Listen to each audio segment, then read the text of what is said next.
Good morning and welcome to day 54 of Geriatric 1944's Coronavirus Diaries, and tonight is Eurovision night. Now, regular viewers and visitors to my King of Hits site may very well know of my involvement in Eurovision. It started back in the middle 90s. There was a new head of light entertainment appointed at the BBC, a man called David Liddermont. He was based in Manchester originally, and I happened to be going to Manchester when his appointment was announced, to do something. There was a big convention they used to have up there regularly called In the City. I was the keynote speaker several times and the main interview person several times, and run by a wonderful man called Tony Wilson, but that's neither here nor there. Anyway, I thought while I was in Manchester, I'd have breakfast with David. I had breakfast with him. Very nice man. We got on like a house on fire. And I said to him, look, there's two things I want to take over, please, now you're coming. I want to save Top of the Pops, which is really declining and in a terrible state and needs a steady hand on the tiller. And I also want to look after Eurovision. And David said, OK, look, I've investigated these. I can't give you Top of the Pops because it's been promised by my predecessor to somebody called Rick Blaxill, who was a Radio 1 producer, and he was taking that over. But he said, I'll tell you what, with Eurovision, if you would do me a favour and appear on one of the silly panels for that year, judging the possible entries, and depending on how things go, I'll let you take over the year afterwards. Well, sure enough, I did. The record didn't win or anything, although I think it did quite well, actually. Francis Ruffel, if I remember correctly. And then I took over in 1995.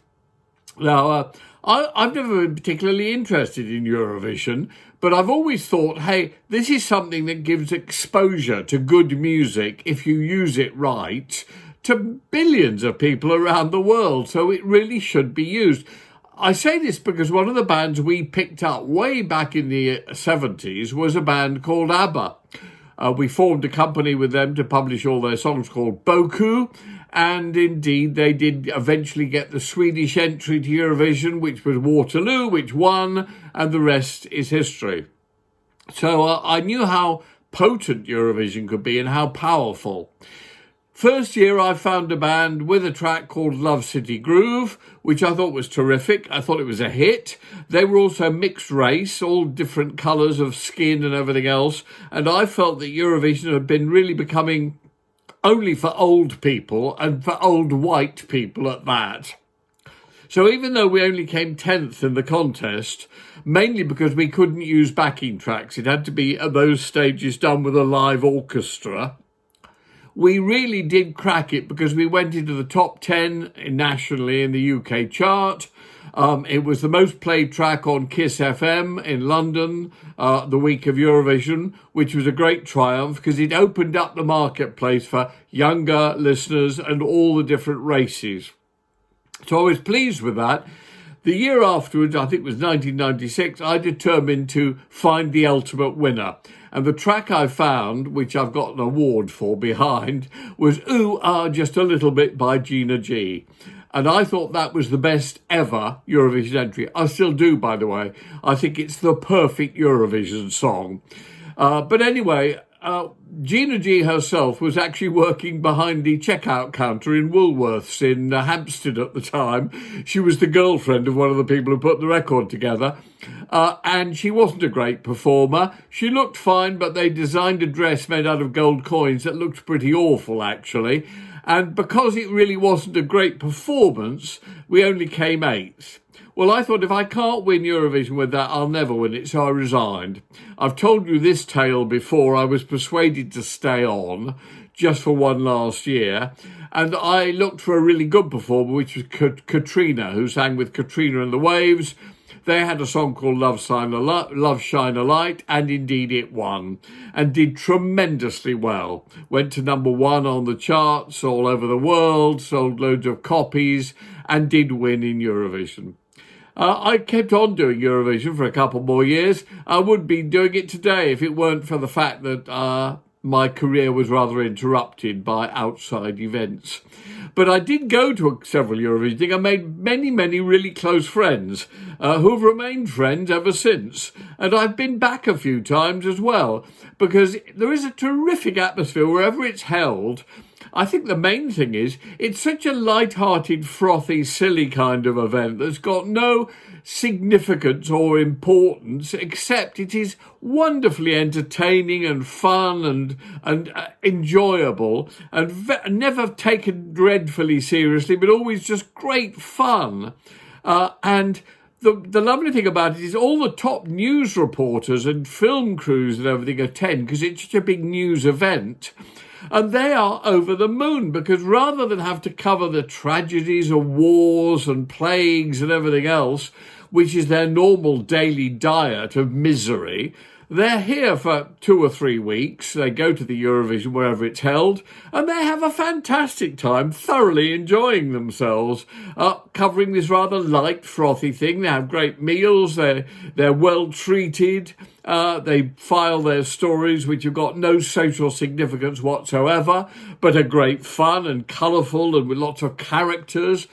So it really is a major, major thing. Now, sadly, of course, this year it ain't happening, but we do have television programmes showing various parts of it. From having seen bits and pieces, funnily enough, my main friends I made in Eurovision are very close to the Icelandic delegation, just by some strange coincidence. And I think the Icelandic entry this year is great fun, not so much for the song, which is okay but not great, but the choreography is absolutely wonderful. And the way they've done it is so sort of relaxed and silly and laid back. I think it would win by a mile if the contest was really taking place. I've tried myself to write several songs and entries for Eurovision and never succeeded. Here's one I'd like you to listen to, which I made for the French. So it is predominantly in French, although the main chorus and everything are in English, because the French have got a rule that it's got to be something like 75% in the French language. I entered it there. They loved it, apparently, but it didn't make the final cut of the last 4 or the finalists. But I think it's rather good. So see what you think. For you, the video of the track I wrote and recorded and produced with a young girl, and it's called Je t'aime beaucoup, beaucoup, beaucoup. See you tomorrow. You were a Facebook friend until we came to meet. You fell in love with me and swept me off my feet. Je t'aime beaucoup, beaucoup. Je t'aime beaucoup. Je t'aime beaucoup, beaucoup. Je t'aime beaucoup. Tu es comme un violon. Je suis Lady Gaga. Tu es ma grande passion. Mon ami, mon frère, mon papa. Je t'aime beaucoup, beaucoup. Je t'aime beaucoup, beaucoup.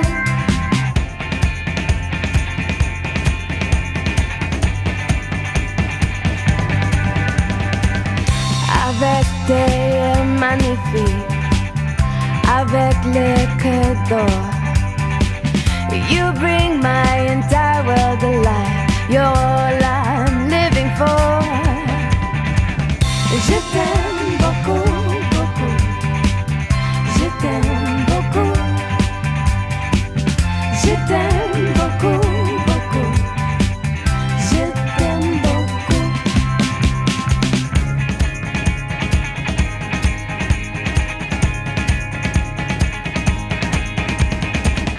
La langue de l'amour, c'est universalité.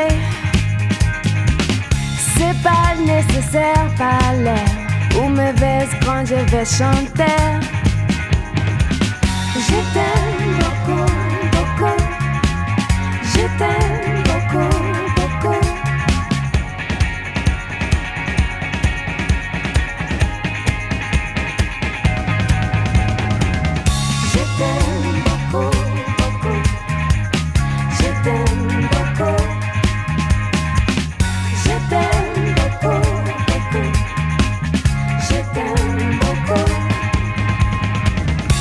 t'aime beaucoup, beaucoup.